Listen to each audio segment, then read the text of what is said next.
ويفعل البعض من المأمور إن شق فعل سائر المأمور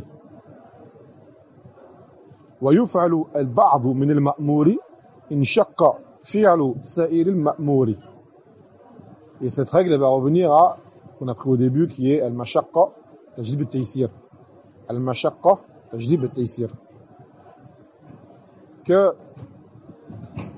le verset le vers ils disent que tu fais une partie de ce qui t'est ordonné si tu ne peux pas tout faire. Tu ne délaisses pas complètement. Tu fais ce que tu peux faire. Et même la dillah, craignez Allah comme vous le pouvez. Et le hadith d'Abu Huraira, le même qu'on a pris au début, c'est ma martukum bihi fa'tu minhu mastata'tum. Ce que je vous ai ordonné, faites comme vous le pouvez. C'est les mêmes adillah. Tajlib et taysir. Cette règle-là, elle rejoint la première. Donc si tu peux faire une partie de l'acte, alors fais cette partie que tu peux faire.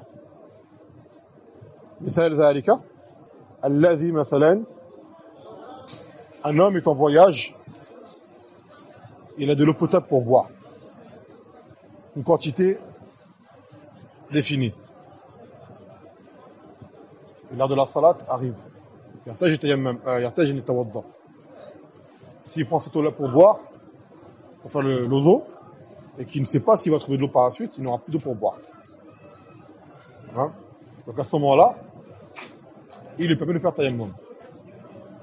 Il garde son eau pour boire, car c'est plus important, et il fait tayammum. Ou misal akhar, quelqu'un qui est blessé, qui peut faire l'ozo, mais pas à certains endroits. Il est blessé à la main, par exemple, une partie de la main. Est-ce qu'on dit fais pas l'ozo? On ne peut pas dire fais pas l'ozo, parce que le reste du corps, il peut le faire l'ozo. Et là-dessus, il y a un khilaf entre les ulama, comment il fait.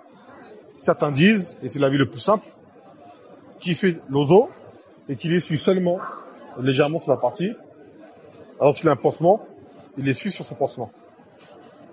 Yakfi. Parce qu'il ne peut pas. Il ne peut pas mettre de l'eau sur la partie qui est blessée. Et en même temps, il ne peut pas non plus délaisser l'ozo, parce que les autres parties du corps, elles sont saines. Elles n'ont pas été touchées par la blessure. Et d'autres ulama, ils disent qu'il fait l'ozo de là où il peut, et la partie qui n'a pas été touchée par l'eau, qu'il ne peut pas, il fait tayammum pour la combler. Car ça, c'est un khilaf qui est dans le fiqh. Après, le plus simple, c'est le premier avis. Juste, il essuie la partie qui ne peut être atteinte par l'eau. Et ça vient, on a dit, la salat, comme dans le hadith, tu ne peux pas la faire debout, parce que tu ne la fais pas pour autant, tu la fais assise. Tu peux la faire assise, tu la fais allongée. Tout ce que tu es en mesure de faire, tu le fais. ويذكر الشيء من الأمثلة الأمر بالمعروف والنهي عن المنكر. Ordonnez le bien et interdit le blâmable.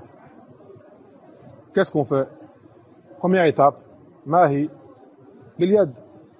فإن لم يستطيع فباللسان. فإن لم يستطيع فبقلبه. En premier lieu, par la main, tu ne peux pas, par le cœur, par la langue, tu ne peux pas, par le cœur.